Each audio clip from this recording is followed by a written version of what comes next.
Last year, I had the opportunity to go on a tour in Egypt. On this tour, we went down on a cruise of the Nile River. I noticed the engine turned off and the boat started to slow down. Our captain said, "We're almost there. We're almost at the spot. Come up to the deck so that you can see the spot." So we go up to the deck and the boat stops, and he said, "That is the spot. That is the spot where his mother put him in a basket. That is the spot where she placed him among the reeds, even though she defied the order of Pharaoh. This is the spot where the princess came to take her bath and found this crying baby boy. This is the spot." And as we took pictures and as we took it all in, I could feel the spirit of Moses. I could feel the spirit of Jochebed, his unnamed mother in the text. I could feel her presence on the Nile River to this place where she left her son. I could feel the pain of this mother. Any good mother would not want to separate from her child, a 3-month-old at that. But she was living in a dark time, just like we are living in a dark time.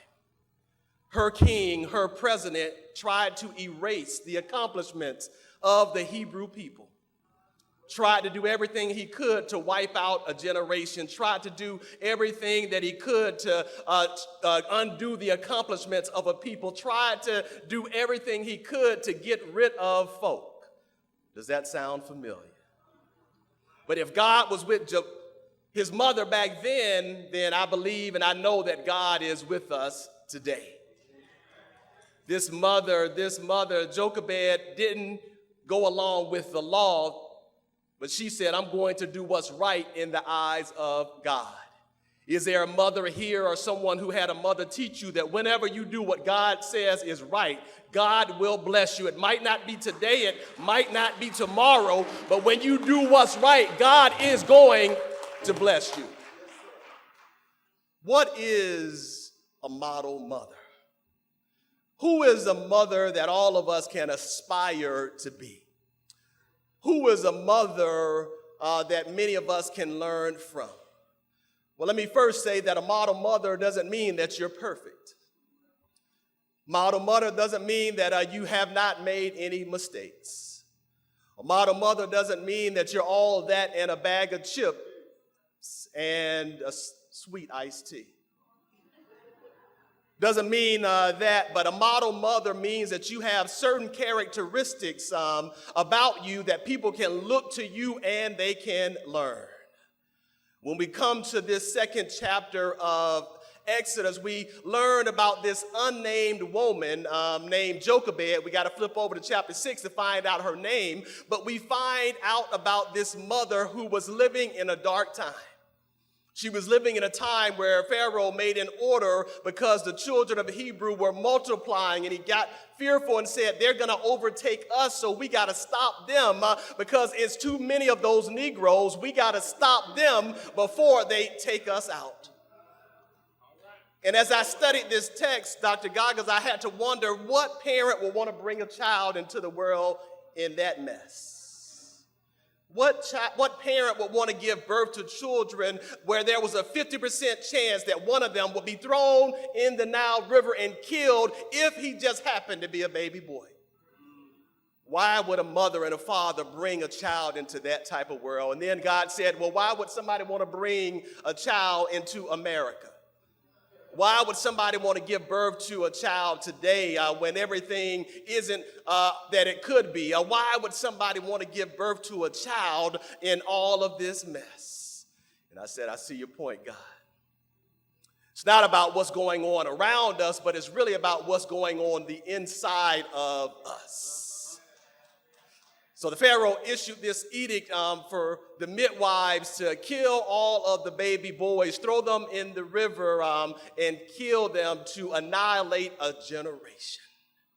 But even the midwives had more sense than the king, and they said, we're not going to do it. These women are so much stronger than us, and they give birth before we can help because they're so strong. Even the midwives knew what was right. And the Bible said because they did what was right, God blessed them with their own husband and blessed them with their own children. When we do what's right, God will show up. So then we jump into the scripture that was read this morning, chapter 2, and it says that there was this woman and her husband was Amram, and we don't get her name in chapter 2, but it says that both of them were from the Levite tribe. For those of you who don't know what the Levite tribe is, they were the tribe of worship. They were the tribe of the priest. They were the tribe, to use our common day English today, they would be the worship leaders today.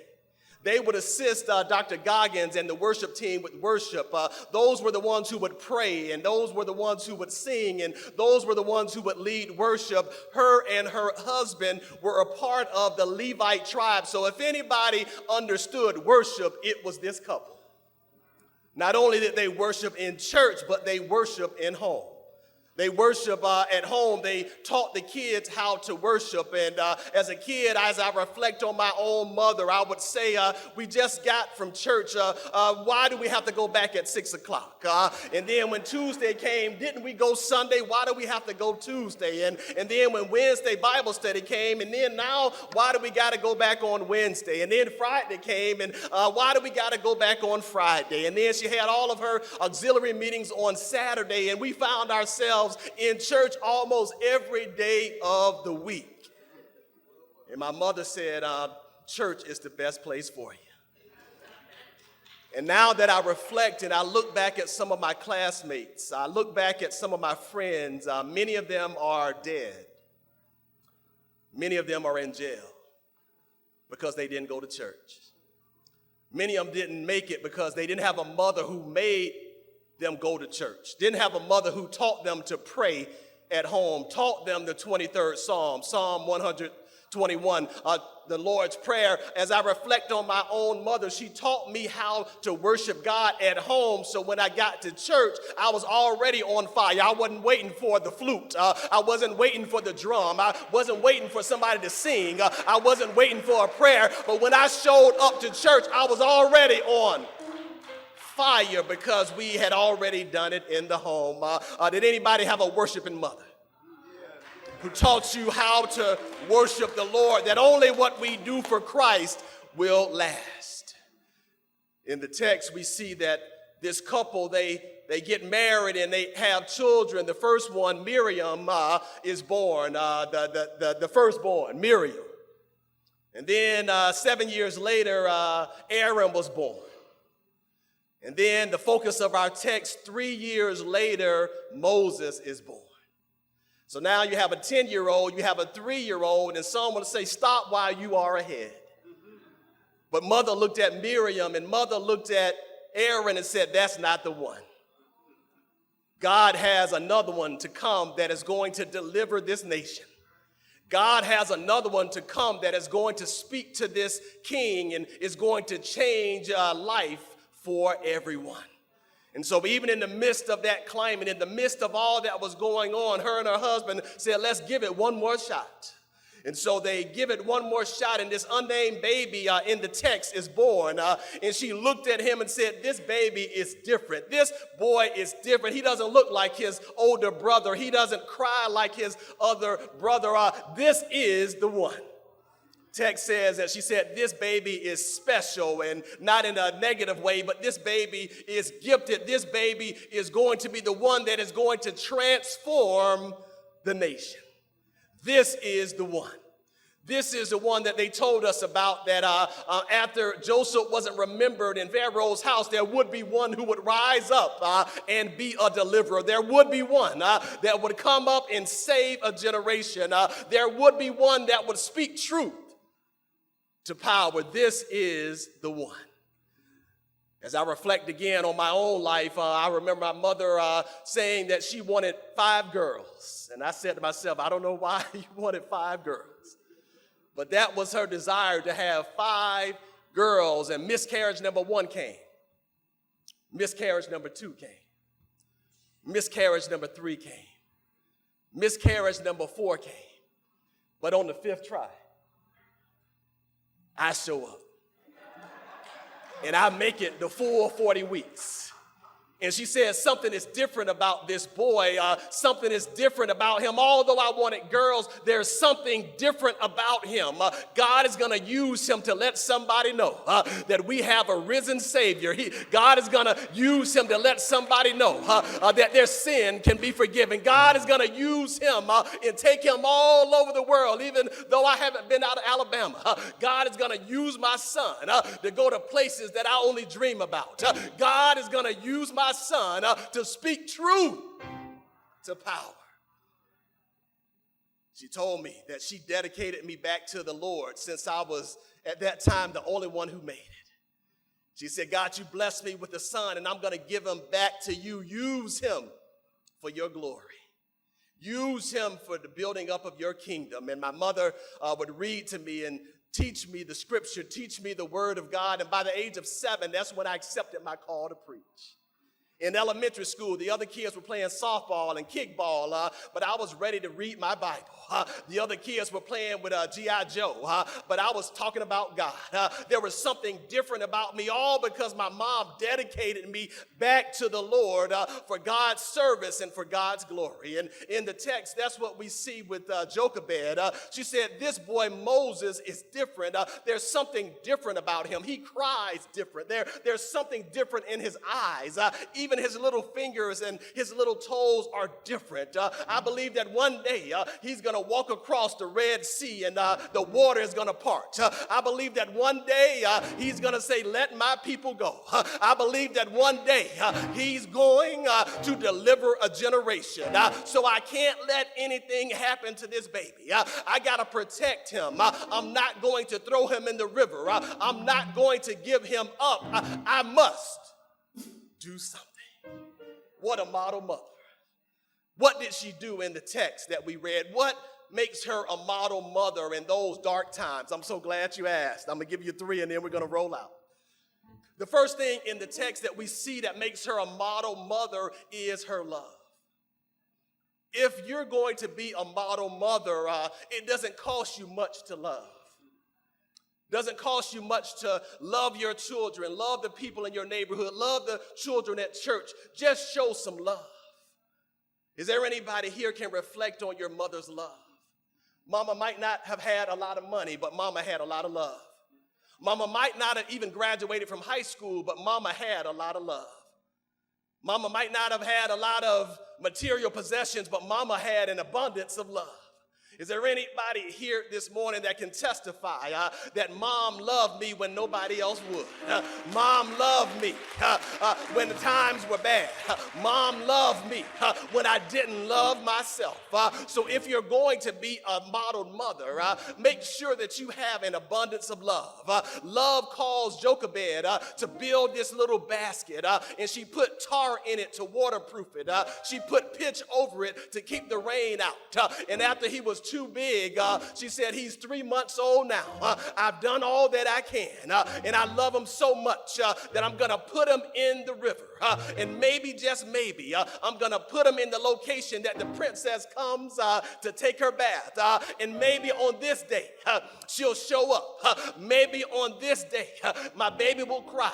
Maybe on this day, something will happen, and this baby will not be killed, but this baby will be captured, and this baby will be in the palace.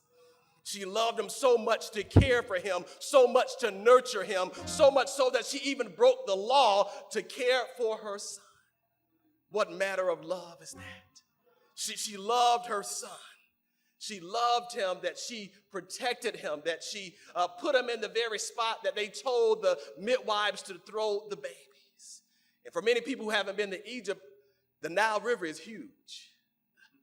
And when they stopped and they let us see where the reeds were, and they still are, and they let us know that this was the spot. Even while we were there last year, we saw crocodiles. But she said, I'm going to put them in the river. I'm going to put him in this little basket, and somehow my love and somehow my trust and somehow my faith is going to dictate that this boy is going to make it. So if you're going to be a model mother, whether it's spiritual, biological, whatever it may be, make sure you have an abundance of love. Second thing, Jochebed shows us in the text, not only must you, us, we have love, but the second thing is you must have hope. And if anything that we know that hope is important. Many of us are here because of the hope of our ancestors. They hoped one day that we would be free. They hoped one day that we would have all the benefits that they didn't have. They hoped one day that we would be able to vote. They hoped one day that we would have an African-American vice president. They hoped one day that something would be different. And when you have hope, you can get through difficult times. Jochebed was a model mother because she demonstrated hope. She put the unnamed baby in the basket and she put him among the reeds, and then she told that eldest, that firstborn, Miriam, go check on your brother. But I don't want you to get too close. I want you to stand at a distance and make sure no crocodiles or no animals get him. But I want you to go and watch to make sure everything is all right. I have hope that something is going to happen, but I want you to be there and witness it.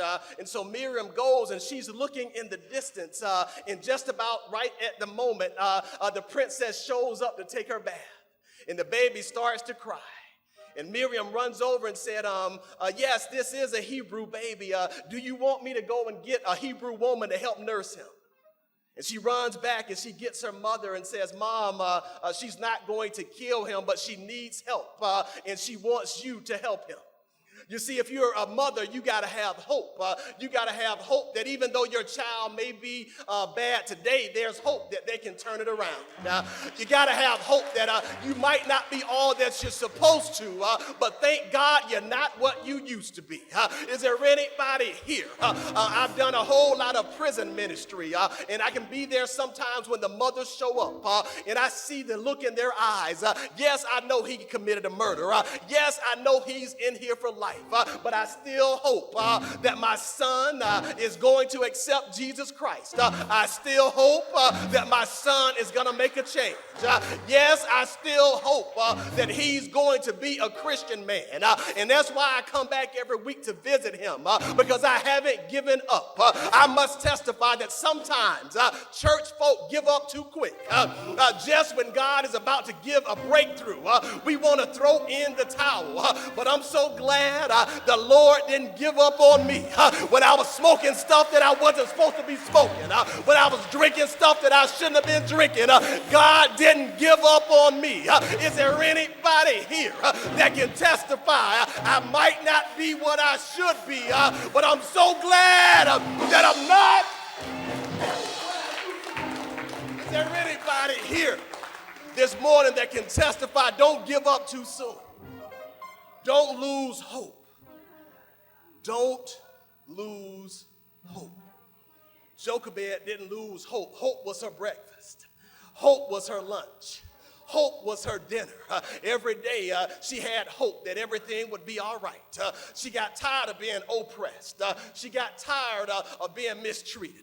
She got tired of being called out of her name. But she had hope that one day times are going to get better.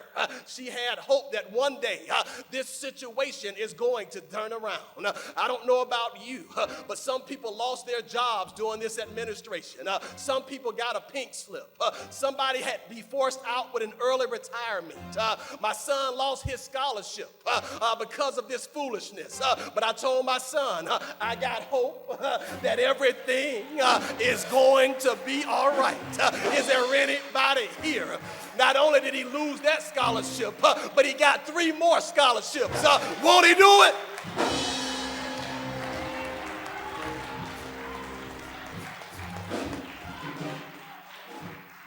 Don't lose hope. And that's why when an athlete or an entertainer wins an award, even if the father is in the home, they don't say, I want to thank my daddy. They said, I want to thank my mama. Because mama hoped that one day they would make it in the NFL or the NBA or as an entertainer. Mom had faith and mom had hope they would make it. And so I saw an interview the other week, one of the first round draft picks. They said, what are you going to do with those millions of dollars that you're going to get on your rookie contract? And he didn't hesitate. He said, I'm going to buy mama a house. Mama put up with a whole lot with me. Sacrificed a whole lot. The first thing I'm going to do with this check is buy mama a house. Because mama had hope in me. Mama didn't give up. Mama told me to pursue my dreams. Mom took me all over the place, sacrificed for me to go to camp and to do this and to do that. And I'm never going to forget my mama. That's why on Mother's Day, I did a search. There are over 561 songs about mom. Sorry, brothers, in a few weeks, we only get 12 about fathers. And half of those we can't sing in church.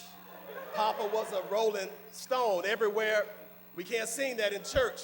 But mothers, you get all of these songs. I was listening to WHUR this morning, and Jackie Gale was just playing them back to back to back to back. And I'm like, wait a minute, I done listened to 14 songs on my way to church this morning, and we don't even get 14 on Father's Day. But that's because of your impact, mothers. Don't let anybody take that away. My grandmother, Pauline Sanks, never worked a day in her life at a job, but she had 13 children. And she was a housemaker in Alabama. She was the eldest, Dr. Goggins. She had to drop out in the second grade to take care of the younger children. Didn't have a diploma, but had a direct line to God.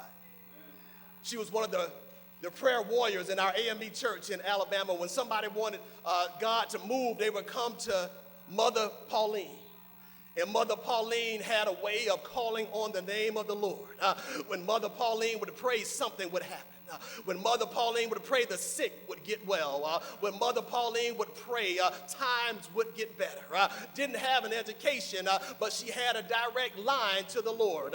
And I don't know about you, but all three of my degrees, I'll trade them in to have a direct line with God. Is there anybody here this morning that's made up in their mind, I'd rather have Jesus than silver and gold. I'd rather have Jesus than riches untold. Is there anybody here that's made up in their mind that they would rather have Jesus? So this unnamed mother who literally saved the nation Jochebed, not only did she have love, not only did she have hope, but the final thing as I get ready to go to my seat is she had faith. And mothers, if you have faith, that's all you need. This mother had faith that somehow, some way, God was going to show up and God was going to make a way. She didn't know exactly when God would show up, didn't know how God would show up, but she had faith that God will show up. She knew all the stories up until that point about how God showed up for those in her faith. She remembered that Abraham went up to the mountain to sacrifice his son Isaac, to take his life, and somehow, in some way, when he had the knife up in the air, God showed up and showed out and said, you don't have to take your son's life. I believe there's a ram in the bush. She heard about how God showed up and made a way out of no way. She heard all the things that God had done in the life of Abraham and Isaac and Jacob and Sarah and all of them. And so she said, if God did it for them, I believe he can do it for me. If God did it for them, I believe God will show out for me too. Is there a mother in here this morning that stayed up in the midnight hour praying and pacing the floor? God, I need you to do it. I need you to protect my son. I need you to protect my daughter. I don't know where they are. I don't know what they're drinking. I don't know what they're smoking. But God, can you protect them? Lord, can you watch over them? God, I have faith that if you were able to do it back then God, you can do it right now. Jochebed had faith that God was going to make a way out of no way. She had faith that God would use Moses to transform the world. Her little baby boy that was named Moses, which means drawn out of the water.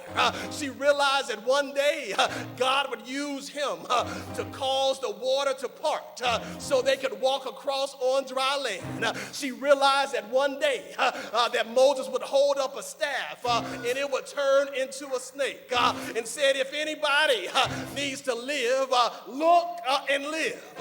Look and live. Is there anybody here that knows that God will show up if we have the faith?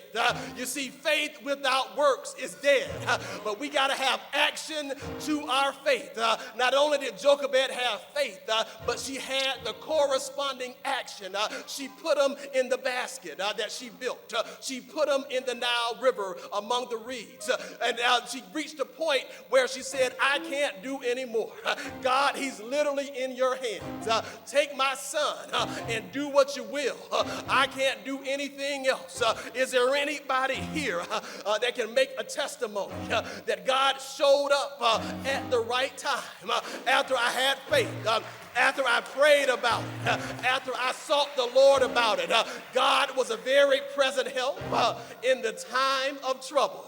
No weapon formed against you shall prosper. I'm more than a conqueror.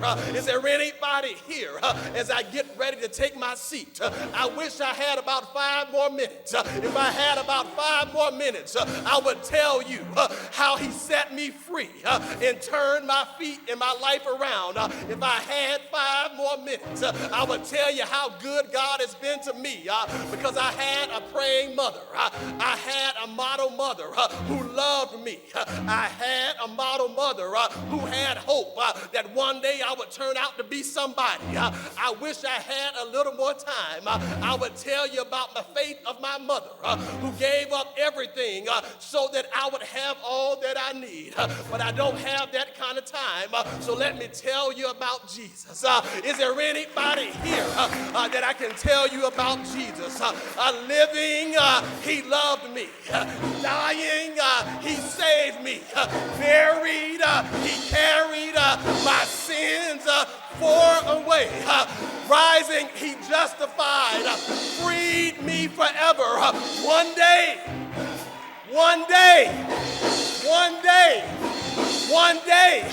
he's coming back. Glorious day. Is there anybody here that thanks God for Jesus? Won't he do it? He'll make a way out of no way. He'll turn your darkness into day. Won't he do it? He'll bless you beyond measure. He'll bless you even if you're not looking for a blessing. Somebody give God praise for Jesus. Jesus will fix it for you. Jesus will see. This has been the First A.M.E. Church Manassas broadcast of our Sunday morning worship service. We are so excited and honored that you chose to be a part of our extended E family and pray that you have been truly blessed by today's powerful message. However, please know that you are always welcome and encouraged to join us in person every Sunday at 10 o'clock a.m. right here at 10313 South Grant Avenue in Manassas, Virginia. Otherwise, join us again virtually next Sunday at 10 a.m. on our live stream broadcast or anytime after that at www.famechurch.com. Or you can find us on Facebook and YouTube just by searching at First A.M.E. Church Manassas.